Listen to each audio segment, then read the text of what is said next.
A paz do Senhor, meu querido, para quem está chegando no nosso canal agora e ainda não me conhece, eu sou o pastor Elias Xavier e esse é o nosso canal Missões Online, Cristo até os confins da terra. Aqui você tem um dos melhores comentários da Escola Bíblica Dominical.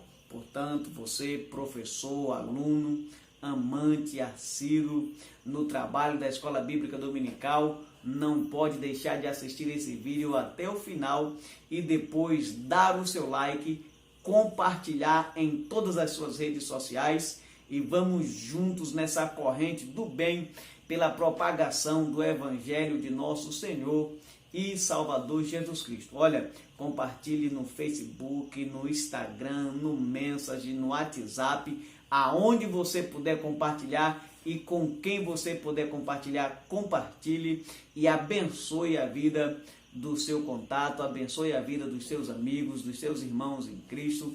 E lembrando a você que também a Escola Bíblica Dominical é uma das melhores ferramentas que temos para ganharmos almas para o reino de nosso Senhor e Salvador Jesus Cristo. Portanto, não fique de braços cruzados, vamos juntos trabalhar em prol do reino de Deus, tá certo? E me ajude a alcançar a meta de 1000 inscritos no nosso canal. Falta aí pouco mais de 800, mas eu sei que se você me ajudar, nós vamos juntos nessa corrente do bem e as mãos de Deus estará sobre a nossa cabeça e logo logo alcançaremos o número de 1000 inscritos no nosso canal, no canal Missões Online, Cristo até os confins da terra. Hoje nós vamos comentar a lição de número 11, que traz o tema O Homem do Pecado. A nossa leitura do texto áureo está no livro de 2 Tessalonicenses, capítulo de número 2, versículo de número 8. E a nossa leitura bíblica em classe está também no livro de Tessalonicenses, capítulo de número 2, do versículo 1 até o versículo 15. E esse é o texto que fundamenta o comentário da nossa lição no dia de hoje. Então vamos juntos, vamos lá, aprender mais um pouquinho da palavra de Deus? Vem comigo.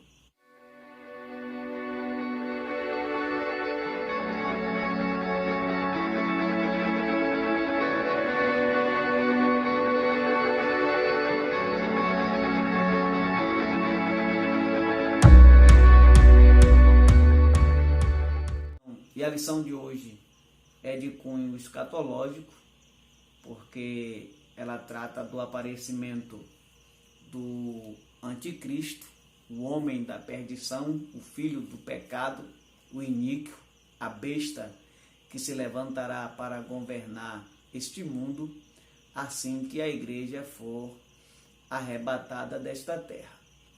Nós não sabemos se esse homem, que é a representação da encarnação do diabo, já está entre nós, porque a sua ascensão está ligada ao arrebatamento da igreja. Ele só pode se ascender ao trono do governo mundial depois que a igreja for tirada deste mundo. Então fica difícil a gente dizer se ele já está entre nós ou não, porque o arrebatamento da igreja é um segredo, é um mistério que está guardado no coração de Deus. Somente Ele sabe exatamente o dia e a hora em que seremos arrancados desta terra. Mas é importante que a igreja conheça a personalidade, o caráter e a missão deste homem maligno e cruel que governará o mundo depois da nossa saída. E também é importante que a gente entenda que o espírito do anticristo, o espírito satânico que se apossará deste homem, ele já age no mundo desde que Adão foi expulso do Éden.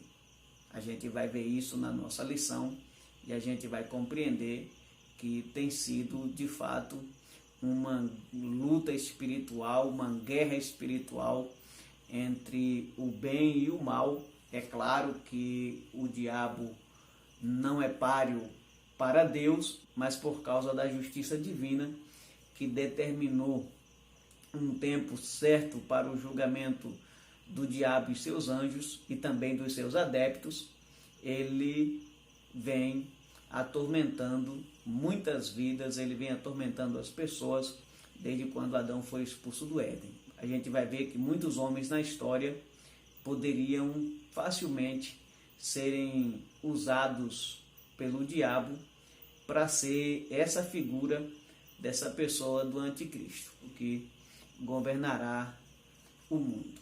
Mais uma vez, a nossa lição está dividida em 3 pontos principais, sendo que o primeiro ponto traz o tema o homem do pecado.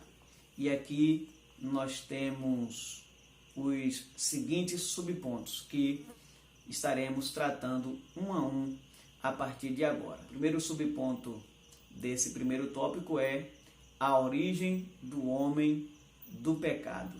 O segundo subponto é títulos do homem do pecado. E o terceiro subponto é a natureza do homem do pecado. São esses 3 subpontos que dividem o nosso primeiro tópico e a partir de agora a gente passa a comentar sobre a origem do homem do pecado.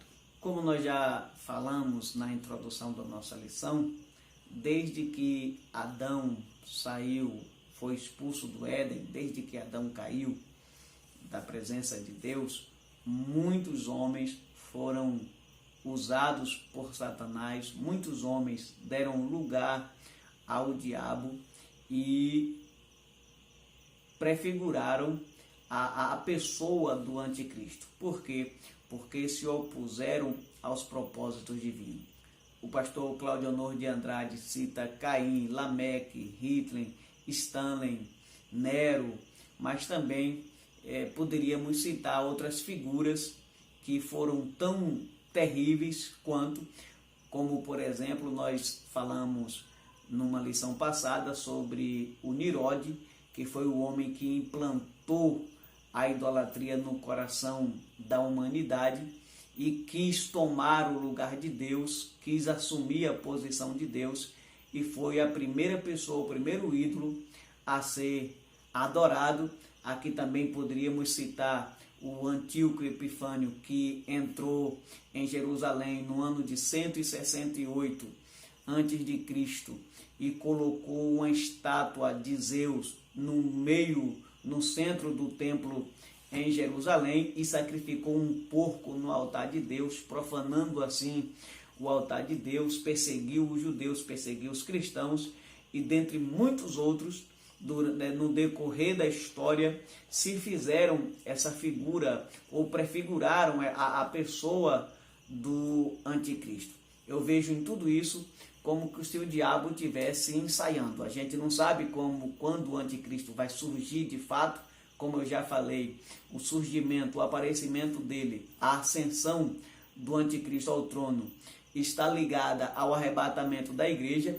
Então o diabo também não sabe quando isso vai acontecer e por isso eu acredito que ele vem ensaiando, sempre encontrando um coração, sempre encontrando um homem mau, maligno, como o caso de Faraó, que também está citado na nossa lição, Herodes, que matou uma centena de crianças quando Jesus nasceu, e assim ele vem sempre encontrando um espaço, ele vem sempre encontrando um coração aberto para que ele possa entrar e usar de forma maligna esse coração. Segundo subponto do primeiro tópico, o título ou títulos do homem do pecado. Aqui tem uma coisa interessante em relação aos títulos que são dados a ele. Cada título fala de uma das suas características. Por exemplo, anticristo. Por que anticristo?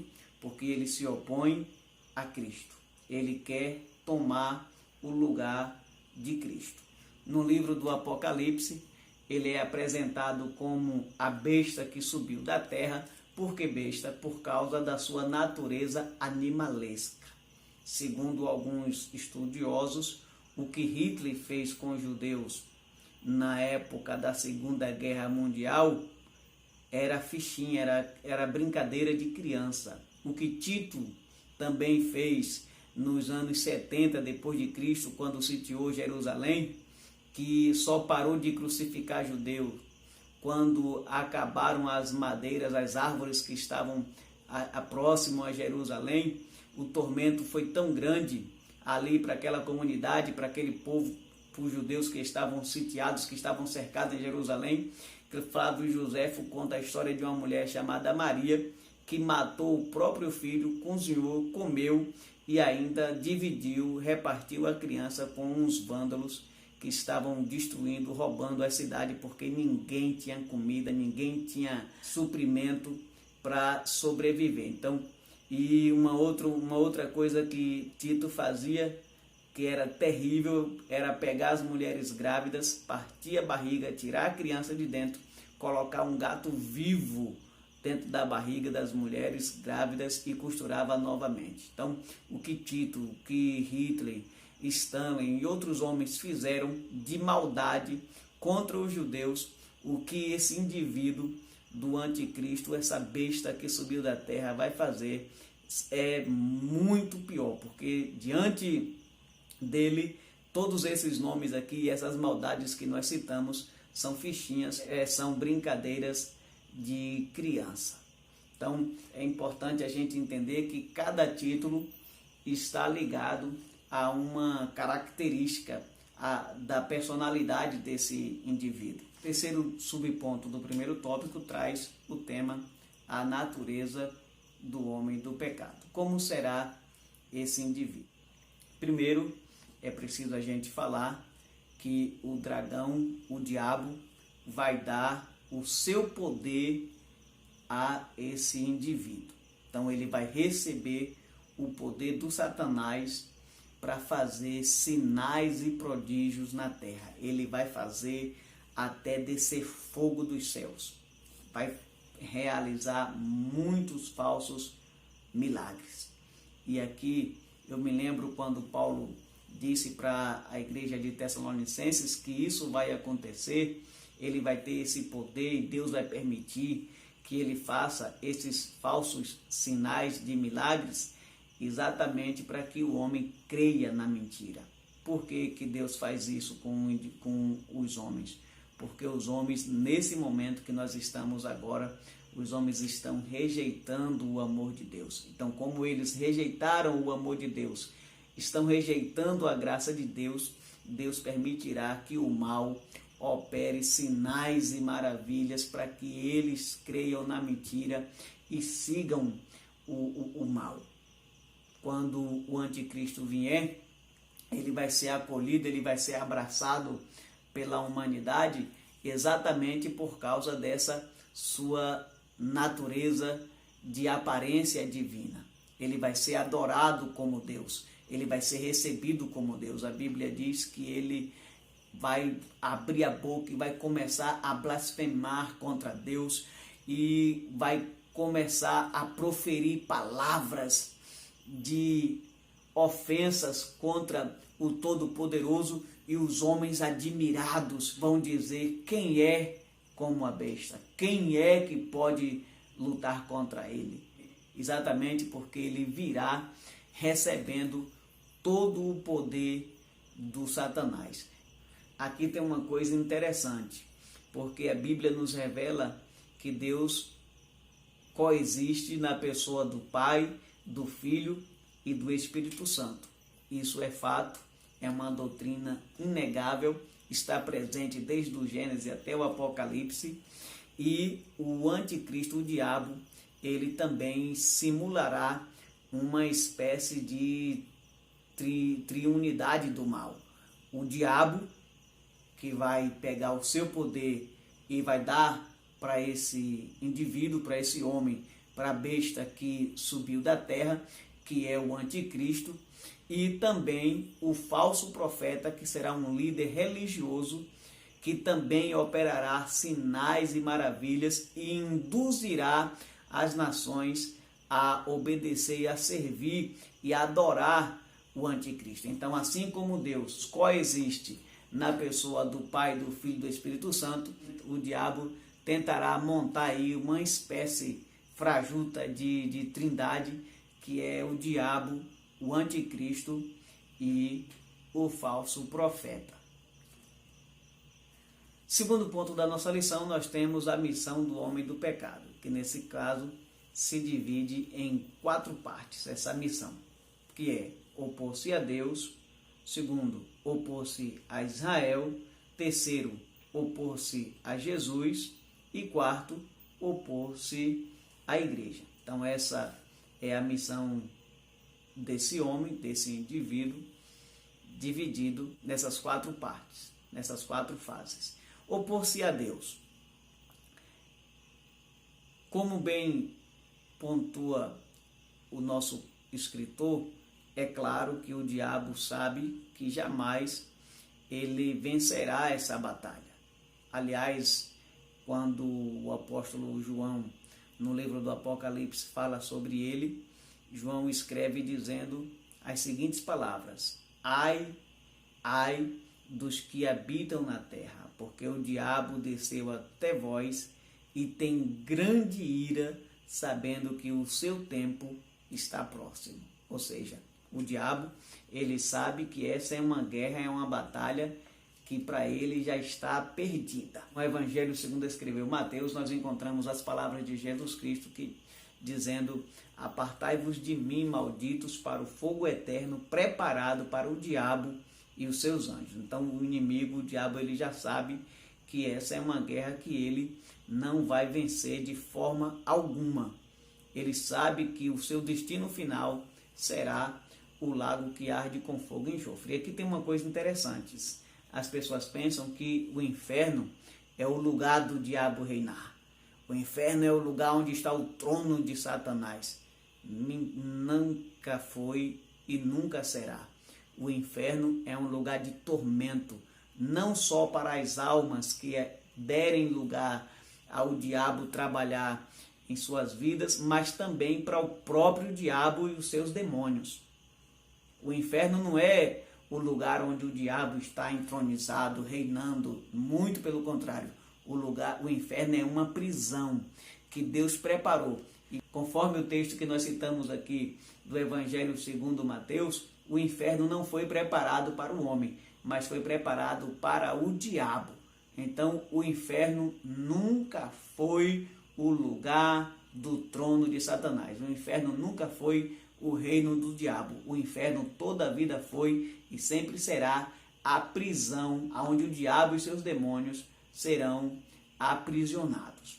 E aqueles que porventura se fecharem para receberem a graça de Deus, infelizmente vão acabar tendo o mesmo destino. Ele sabe que a sua guerra com Deus já está perdida, então ele ataca a criação divina com o objetivo de se opor, com o objetivo de contrariar ou de distorcer os princípios estabelecidos por Deus. Hoje eu fiz um vídeo para falar sobre uma polêmica que está acontecendo no nosso país, exatamente porque eu vi que as pessoas estão tendo uma visão equivocada do Evangelho de Jesus Cristo. E aquela mesma sutileza que o diabo usou com Eva quando quis enganar a mulher e enganou, levou a mulher a comer do fruto do conhecimento do bem e do mal, que Deus havia falado que ela e seu marido não deveria comer, é a mesma sutileza que a gente está vendo nos nossos dias, o diabo distorcendo a mensagem de Cristo Jesus, distorcendo a mensagem do Evangelho com o objetivo de enganar a criatura, enganar o povo de Deus. Mas é importante que a Igreja de Jesus Cristo fique atenta, de olhos fitos nos céus e com a mente e o coração ligados na palavra de Deus, porque é a palavra de Deus que nos conduz. Eu me lembro agora do salmista que diz: lâmpada para os meus pés e luz para o meu caminho é a tua palavra. O mesmo salmista, ele diz: como purificará o jovem o seu caminho? observando a tua palavra. Escondi a tua palavra no meu coração para eu não pecar contra ti. E por ocasião da tentação de Jesus Cristo ali no deserto, Jesus venceu o diabo foi com a palavra. Nesse sentido, a igreja de Jesus Cristo precisa colocar esta palavra, colocar esta mensagem no coração e conhecer de fato a mensagem do Evangelho de Cristo Jesus, para não ser iludido, para não ser confundido com essas distorções, com essas mensagens malignas, com esses enganos, engodos que o diabo tem lançado aí no meio da nossa sociedade, distorcendo a mensagem e a verdade do Evangelho de Cristo Jesus. Por quê? Porque ele quer levar consigo o máximo de pessoas que ele puder. Ele quer distorcer os princípios, os padrões estabelecidos por Deus para a vida do ser humano. E a gente precisa estar atentos, precisamos estar acordados, vigilantes, para não cairmos no laço do nosso adversário. Agora chegamos no segundo subponto do segundo ponto, que trata da oposição ao povo de Israel. A gente conhece bem a história que quando Abraão estava ainda na terra de Ur dos Caldeus, e Deus chamou Abraão dizendo: sai da tua terra, do meio da tua parentela, e vai para uma terra que eu te mostrarei, e far-te-ei uma grande nação.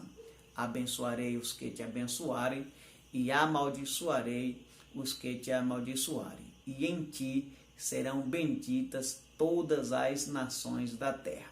A gente conhece bem essa história e entendemos que Deus tinha e tem um projeto especial para o povo de Israel, tanto para o advento do nosso Cristo, para a chegada, para a vinda do nosso Cristo, para a encarnação da palavra, porque o nosso Cristo veio através da nação de Israel, como também os projetos que Deus tem para o futuro da nação de Israel, como disse Paulo, que ainda que Israel seja como a areia da praia, os remanescentes serão salvos. E o diabo tem uma ira terrível contra essa nação.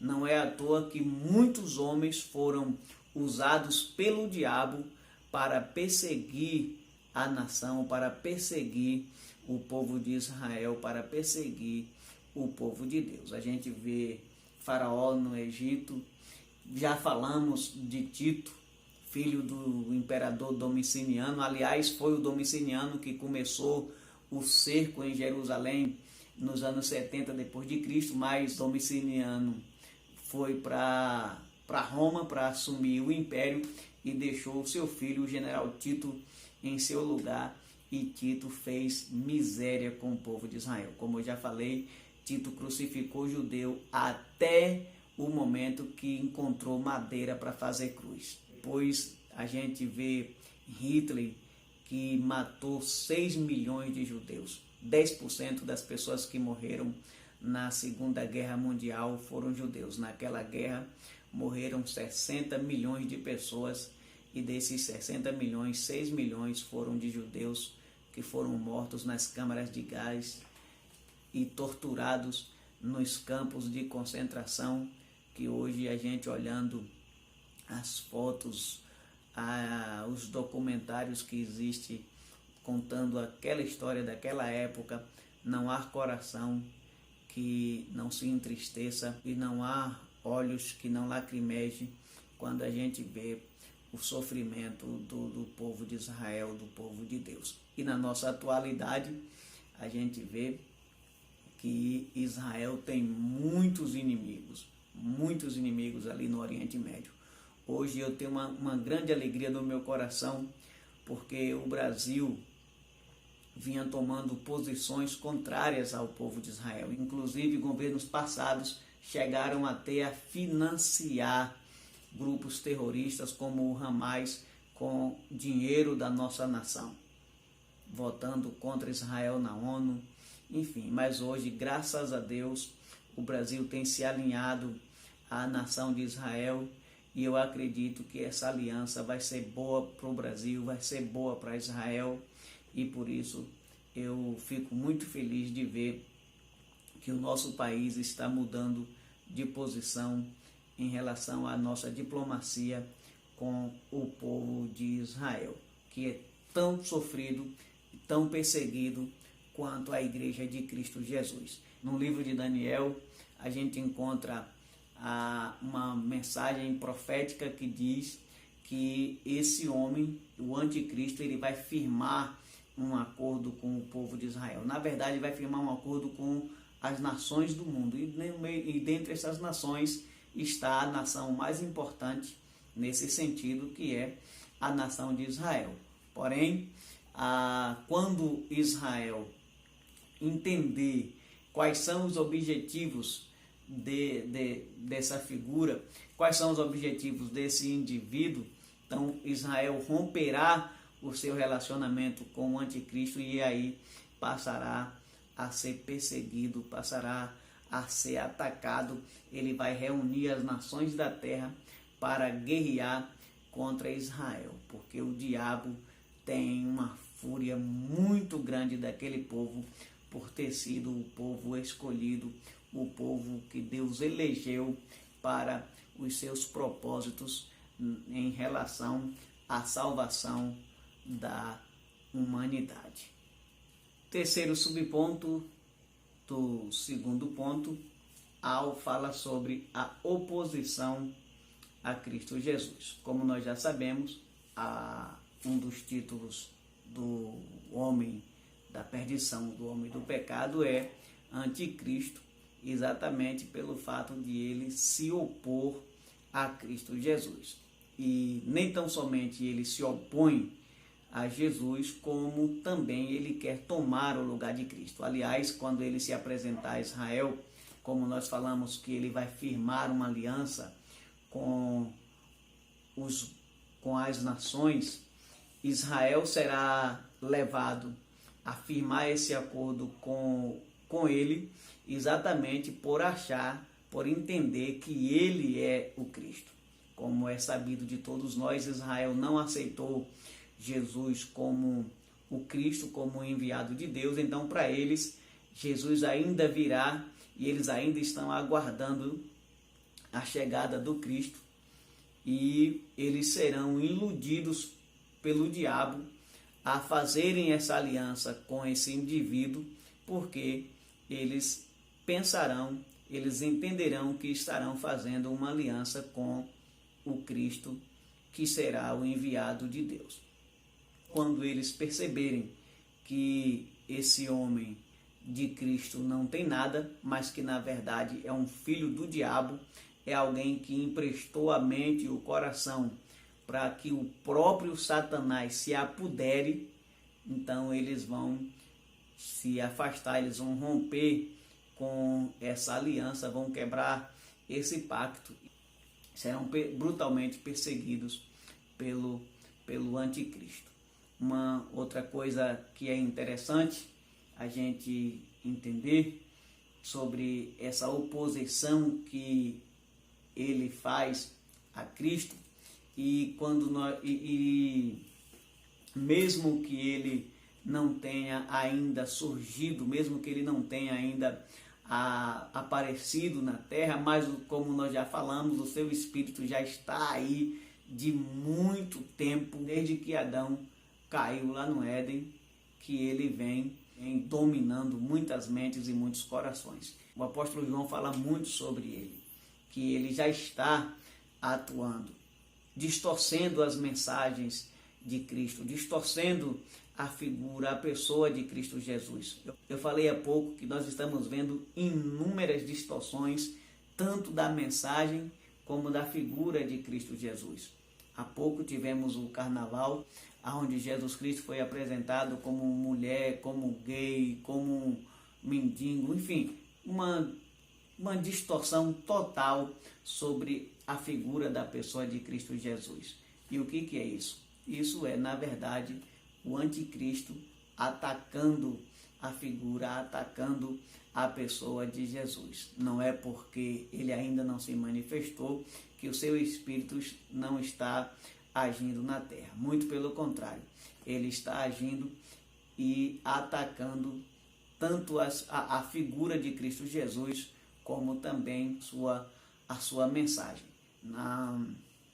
Nos nossos dias, não é difícil a gente ouvir alguém dizer que Jesus era comunista, outros dizendo que Jesus era filósofo, que Jesus era um pensador, que Jesus não é... Olha, são muitos os títulos que as pessoas conferem a Jesus com o intuito, com o objetivo satânico de distorcer a figura da pessoa de Jesus Cristo. Assim como também distorcem a sua mensagem o tempo inteiro, confundindo o seu amor santo e puro pelo homem com um amor libertinoso, com um amor prosmíscuo, com um amor falso, enganador e mentiroso que só cabe na mente e no coração de quem realmente não conhece a Jesus. Como nós já falamos, João fala muito sobre esse espírito maligno que já atuava na mente e no coração de alguns homens já na época apostólica. Ora negavam a divindade de Cristo, ora negava a sua natureza humana, ora negava o seu sacrifício na cruz, ora negava a sua ressurreição e ora mascaravam a mensagem que foi pregada por Jesus Cristo. E esses ataques não ficaram apenas nos tempos apostólicos, mas estão aqui, estão nos nossos dias até hoje, às vezes com uma roupagem diferente, às vezes com uma maquiagem diferente, mas os ataques à figura de Cristo e a sua mensagem são os mesmos, coordenados pelo mesmo Espírito, que é o Espírito do Anticristo. E o quarto e último subponto do segundo tópico fala sobre a oposição contra a Igreja de Jesus Cristo. Nesse sentido, eu gostaria de lembrar da oração sacerdotal de Jesus, quando ele orou ao Pai, dizendo que assim como ele não era deste mundo, que nós, os seus discípulos, também não éramos deste mundo. E por essa razão o mundo nos odeia. Eu fico muito preocupado quando eu vejo alguns crentes sendo aplaudidos pelo mundo. Não é sendo aplaudido pelas pessoas do mundo, porque a gente deve ter bom testemunho dos nossos vizinhos, daquelas pessoas que nos conhecem, isso é fato. Mas quando eu vejo o sistema mundano aplaudindo alguns crentes, eu fico muito preocupado, porque se eles nos aplaudem é porque nós já perdemos a nossa identidade, já perdemos a nossa essência há muito tempo. Enquanto mantermos a nossa identidade de cidadão dos céus, o mundo nos odiará, porque a nossa presença incomoda o homem pecaminoso, a nossa presença incomoda o homem do pecado. E, aliás, o anticristo, ele só vai poder se manifestar, ele só vai poder se ascender ao seu trono depois que a igreja for arrancada da terra. Por quê? Porque a igreja está aqui como sal da terra e luz do mundo. A igreja está aqui se opondo ao reino das trevas, e de maneira nenhuma a gente pode nos conformar com este mundo que jaz no maligno. Como diz o apóstolo Paulo, não vos conformeis com este mundo, mas transformai-vos pela renovação do vosso entendimento. Eles nos acusam de discurso de ódio, nos chamam de fundamentalistas. São tantos os rótulos que eles pregam em nós, com a tentativa de denegrir a imagem da Igreja de Cristo Jesus. Aqui tem uma coisa que eu queria comentar com vocês, porque quando eu era criança, que eu ouvia alguém falar sobre a mensagem do Apocalipse, que diz que ninguém comprará ou venderá se não tiver o sinal da besta, e que aquelas pessoas que resistirem ao anticristo serão mortas e torturadas e serão entregues pelos seus próprios pais ou pelos seus filhos, pelos seus irmãos, pela esposa ou pelo marido. Eu ficava pensando como é que isso vai acontecer. Qual é o argumento que o diabo vai usar para prender os crentes em Cristo Jesus, que por ocasião do arrebatamento da igreja ficarão aqui nessa terra por alguma falha na sua vida espiritual. E agora eu entendo que eles vão perseguir a igreja exatamente utilizando os argumentos de que a igreja é homofóbica, é racista, é sexista. Então a igreja tem discurso de ódio e, portanto, não pode ficar vivendo no meio da sociedade, porque é antissocial, e isso vai gerar um ódio, e isso vai gerar uma revolta no coração da sociedade contra a igreja. Por isso que o pai vai entregar o filho e o filho vai entregar o pai, por causa das ideias que estão sendo difundidas desde já na mente da nossa sociedade. Por causa das acusações, por causa das calúnias que a igreja já sofre desde agora por parte desses homens malignos. Então, quando Jesus Cristo voltar para arrebatar a igreja, e que muitas pessoas, muitos que estão na igreja agora, mas não estão com a sua vida espiritual muito bem, ficarão aqui. E essas pessoas que ficarão aqui resistirão, ou pelo menos na sua grande maioria, resistirão ao anticristo. E serão mortos, serão torturados. E a sociedade vai aplaudir. Por quê? Porque a igreja tem, como eu já falei, a igreja tem um discurso que o mundo não gosta. A igreja tem uma mensagem que o mundo odeia. E agora chegamos no terceiro ponto da nossa lição, que traz o tema: a destruição do homem do pecado. E aqui nós temos os seguintes subpontos: a ascensão de seu império, o auge de seu império e a ruína de seu império. E agora a gente passa a comentar a ascensão de seu império. Como nós já falamos, o anticristo ele só pode assumir o seu governo mundial depois que a igreja for retirada desta terra. Enquanto nós estivermos aqui, o espírito dele vai estar atuando por aí, mas ele não poderá se acender, ele não poderá aparecer para governar as nações. Mas assim que a igreja for arrancada da terra e que esse mundo se tornará em um caos total, aí ele vai aparecer prometendo normalizar a situação mundial, prometendo acabar com a fome, com as doenças, com a violência, prometendo uma vida de pura abundância para as nações. Ele vai aparecer como que se tivesse a sua fórmula mágica para resolver o problema das nações. E ele será abraçado pelas nações. Como nós já falamos, o povo vai adorá-lo, o povo vai venerá-lo, e eles vão dizer: quem é como a besta? Quem é como esse homem? Quem pode combater contra ele?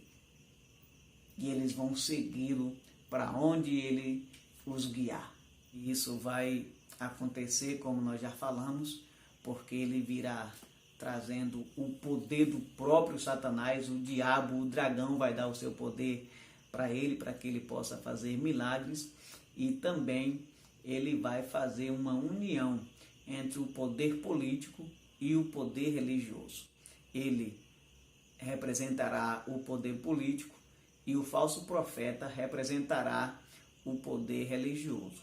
E assim ele governará as nações da terra. Os primeiros 3 anos e meio, para aqueles que receberem a sua marca, para aqueles que adorarem a besta e o falso profeta, serão as 1000 maravilhas.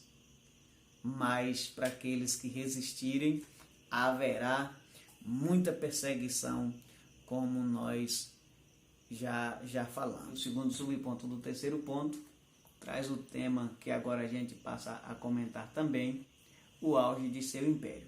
Esses 3 primeiros anos e meio, a humanidade abraçará o anticristo de olhos fechados. Ele será o homem que as nações estavam esperando. Ele vai ser a pessoa, o indivíduo que vai resolver os problemas milenares da humanidade. E ele será aceito, como diz o nosso escritor, sem nenhuma contestação, inclusive pelo povo de Israel. O povo de Israel vai aceitá-lo porque acreditará estar recebendo o Cristo, o enviado de Deus, porque é assim que ele vai se apresentar, é assim que ele vai se fazer conhecido. E, portanto, a sua aceitação será unânime. Haverá, sim, uma resistência daqueles que serão deixados para trás por ocasião do arrebatamento, mas que têm o conhecimento da verdade e, portanto, não aceitarão a sua marca e nem o adorarão, mas, no geral, ele será aceito de braços abertos por todas as nações. Então, ele estará no auge do seu império, ele estará no auge da sua glória, proferindo blasfêmia contra o Altíssimo, contra o Deus Todo-Poderoso. Segundo o que a Bíblia diz, ele é um camarada que terá um discurso maravilhoso, um discurso arrebatador, uma mensagem encantadora, e ele vai usar esse seu talento que lhe será dado pelo diabo para convencer as nações a lhe seguirem, para convencer as nações a lhe adorarem. E agora estamos finalizando o nosso comentário com o terceiro subponto do terceiro e último ponto, que é a ruína de seu império. Então, como nós já vimos, como nós já falamos, os 3 primeiros anos e meio serão maravilhosos para aqueles que o aceitarem, para aqueles que receberem a sua marca dos 666. Pelos primeiros 3 anos e meio vai ser um ano de relativa paz e de relativa segurança. Ele vai de fato resolver o problema da fome, não vai haver fome mais em nenhuma parte do mundo. Ele vai resolver o problema das doenças, da violência, dos roubos, dos assassinatos. Ele vai acabar, ele vai dar um fim em todos esses males que têm assolado a humanidade desde que Adão caiu em pecado, desde que Adão foi expulso ali do Éden. E ele vai apresentar, trazendo sim a solução para esses problemas. Só que isso vai durar apenas 3 anos e meio, porque depois de 3 anos e meio, primeiro, o povo de Israel vai reconhecer que ele não é o Cristo, portanto vai romper com ele na sua aliança dos 7 anos.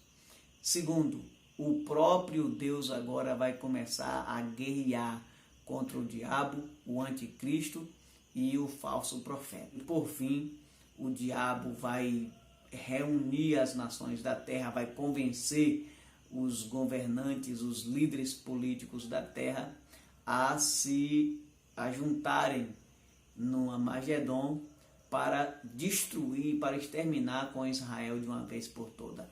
Esse é o sonho dos países islâmicos, esse é o sonho dos muçulmanos, de um dia riscar Israel da face da terra. Então não vai ser difícil para o diabo conseguir convencer os líderes políticos do momento a se reunirem no Armagedon para lutar contra Israel. E aí é nesse momento que a Bíblia diz que Jesus Cristo vai aparecer no Monte das Oliveiras e a igreja de Jesus Cristo juntamente com ele, e aí sim Israel vai reconhecer que aquele que foi crucificado era realmente o seu Cristo.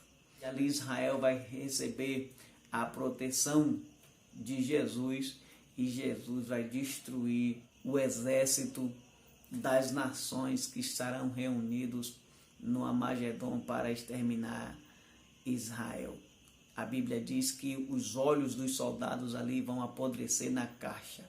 Eles verão as suas carnes apodrecerem, estando ainda vivos ali no Armagedon. Já nesse momento, a besta e o falso profeta serão lançados no lago que arde com fogo e enxofre. Assim como Deus destruiu os planos de Nirode, confundindo as línguas e separando os descendentes de Noé para os 4 cantos da terra, Deus irá destruir naquele momento o diabo, o anticristo e o falso profeta. O diabo será amarrado por 1000 anos e, como eu já falei, o anticristo e o falso profeta serão lançados no lago que arde com fogo e enxofre. E assim, o anticristo, com toda a sua pompa e falácia e engano e milagres de mentira, será derrotado por nosso Senhor Jesus Cristo. E a igreja será vitoriosa juntamente com Cristo Jesus. E assim eu concluo o nosso comentário de hoje. Um abraço e até o próximo vídeo.